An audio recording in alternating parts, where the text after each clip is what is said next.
এক নম্বরে যদি থাকে শিরক, 2 নম্বরে পিতামাতার অবাধ্যতা, 3 নম্বরে নিজের সন্তানকে হত্যা করা দারিদ্রতার ভয়ে, 4 নম্বরে প্রতিবেশীর স্ত্রীর সাথে জেনায় লিপ্ত হওয়া। এইভাবে সিরিয়াল যদি নিচে আসতে থাকে, তো শীর্ষ 10টার মধ্যে একটা আসবে জিহাদের মাঠ থেকে পালানো। কিন্তু প্রত্যেক কবিরা গুনাহের তওবা আছে, প্রত্যেক কবিরা গুনাহের তওবা আছে, শিরকেরও তওবা আছে। যত সাহাবী মুসলমান হয়েছে সব তো শিরক থেকেই মুসলমান হয়েছে। যত মানুষ হিন্দু থেকে মুসলমান সব তো শিরক থেকে মুসলমান হয়েছে। তো শিরকেরও তওবা আছে যতক্ষণ শ্বাস আছে। তাহলে আমরা যে এতদিন জেনে আসলাম শিরক করলে ক্ষমা হয় না, শিরক করলে কখন ক্ষমা হয় না? কিয়ামতের মাঠে আল্লাহ মানুষের এমনও গুনাহ মাফ করে দিবে যেই গুনাহের জন্য মানুষ ক্ষমাই চায়নি। বলেন আল্লাহু আকবার। কিয়ামতের মাঠে আল্লাহ বান্দার এমনও গুনাহ ক্ষমা করে দিবে যার জন্য সে ক্ষমাও চায়নি। আল্লাহ ডেকে বলবে, এই গুনাহ করেছো? বলে হ্যাঁ করেছি। তো যাও, তোমাকে ক্ষমা করে দিলাম। ওই দিন আল্লাহ সুবহানাহু ওয়া তাআলা এই যে স্বেচ্ছায় মানুষকে ক্ষমা করে দিচ্ছেন, যে লাওয়াতাই তুমুনি বিকরাবিল আরজি খাতায়া, আসমান জমিন পরিপূর্ণ গুনাহ নিয়ে যদি উপস্থিত হও, তাহলে আমি আল্লাহ আসমান জমিন পূর্ণ ক্ষমা নিয়ে উপস্থিত হব। ওই দিন সব ক্ষমা করে দেবো যদি শিরক না থাকে। ওটা হলো ওই দিন।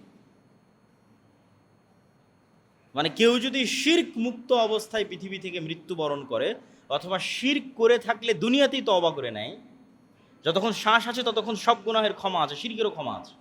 শিরক করেছে তওবা করে নেবে। তাহলে এবার অন্য আর যে গুনাহগুলো আছে ছোটোখাটো, যেগুলোর জন্য বিপদে পড়তে পারে, এগুলো আল্লাহ চাইলে স্বেচ্ছায় কিয়ামতের মাঠে ক্ষমা করে দিয়ে তাকে জান্নাতে দিয়ে দিতে পারেন। কিন্তু কিয়ামতের মাঠে আল্লাহ ক্ষমা করবেন না, সেটা হলো শিরক। স্বেচ্ছায় ক্ষমা করবেন না, সেটা হলো শিরক। কিন্তু তওবা সব গুনাহের আছে, শিরকেরও আছে যতক্ষণ শ্বাস আছে।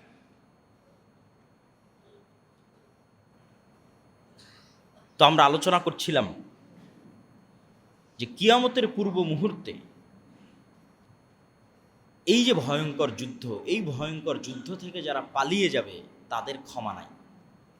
লা ইয়াতুবুল্লাহু আলাইহিম আবাদা। এই ভয়ঙ্কর যুদ্ধের দিন যারা জিহাদের মাঠ থেকে পালিয়ে যাবে, এদের তওবা কোনোদিন কবুল হবে না। তাহলে সব গুনাহের তওবা আছে, কিন্তু এই দিনের যুদ্ধের পালানোর তওবা নাই। 3 ভাগের 1 ভাগ মুসলমান শহীদ হয়ে যাবে, হুম আফজালুশ শুহাদাইল আরজ, তারা পৃথিবীর শ্রেষ্ঠ শহীদ। 3 ভাগের 1 ভাগ মুসলমান বিজয় অর্জন করবে। এই যে যারা বিজয় অর্জন করবে, আল্লাহ নবী বলছে এরাই কুস্তুনতুনিয়া তথা তুরস্কের ইস্তাম্বুল বিজয় করবে। আর এক হাদিস রাসূল সাল্লাল্লাহু আলাইহি ওয়াসাল্লাম বলতেছেন, ইসহাক আলাইহিস সালাতু ওয়াস সালামের বংশের 70,000 মানুষ যতদিন এমন এক শহর বিজয় না করতেছে, যেই শহরের এক পাশে সমুদ্র আর এক পাশে সমতল, যেই শহরকে তারা তরবারি, তীর, ধনুক, অস্ত্র, গুলি দিয়ে বিজয় করবে না, শুধু মুখের আওয়াজ লা ইলাহা ইল্লাল্লাহ আল্লাহু আকবার দিয়ে বিজয় করবে, ততদিন কিয়ামত হবে না।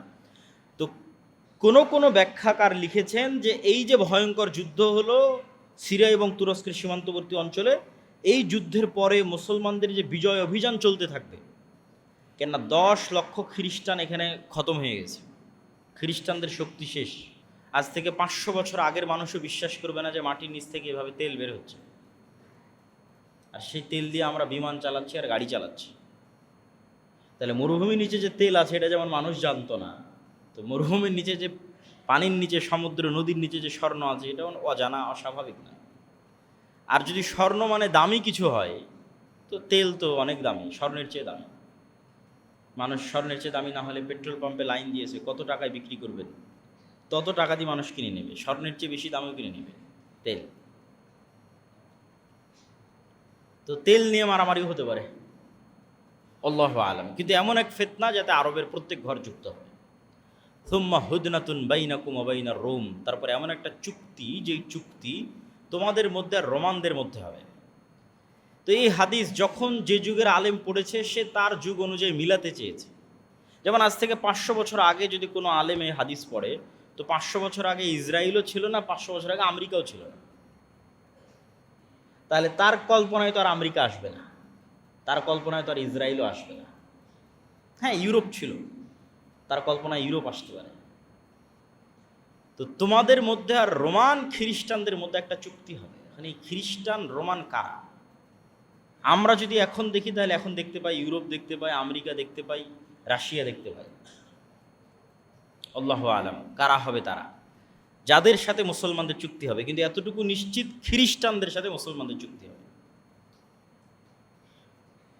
খ্রিস্টানদের সাথে মুসলমানদের চুক্তির ভিত্তিতে 1/3 শত্রুর বিরুদ্ধে মুসলমানেরা যুদ্ধ করবে।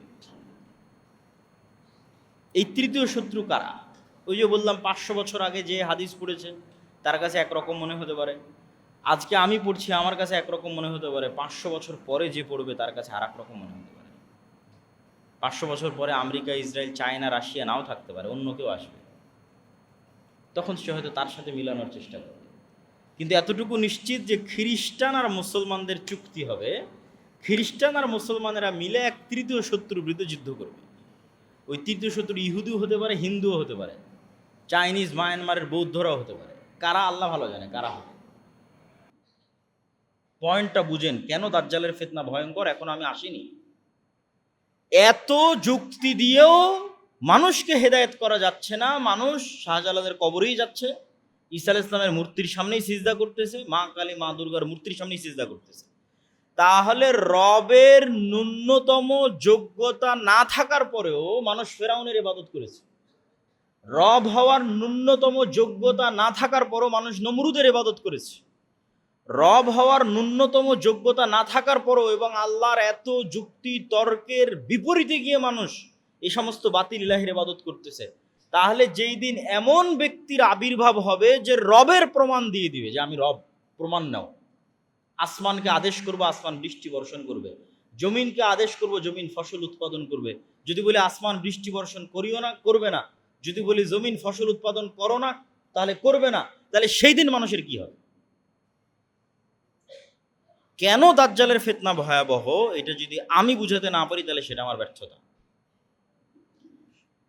বাতিল ইলাহ যাদের রব হওয়ার ন্যূনতম যোগ্যতা নাই, তাদের থেকেই তো মানুষকে হেদায়েত করা যাচ্ছে না।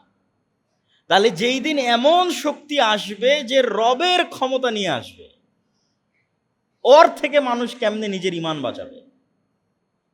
শাহজালাল তো মানুষকে দেখায়নি যে আমি আকাশ থেকে বৃষ্টি বর্ষণ করতেছি আমার আদেশে, তাও তো ওখানে গিয়ে মানুষ পূজা দিচ্ছে। কিন্তু যেদিন দাজ্জাল দেখাবে যে আমার আদেশে আসমান থেকে বৃষ্টি হচ্ছে, সেই দিন মানুষের কি হবে?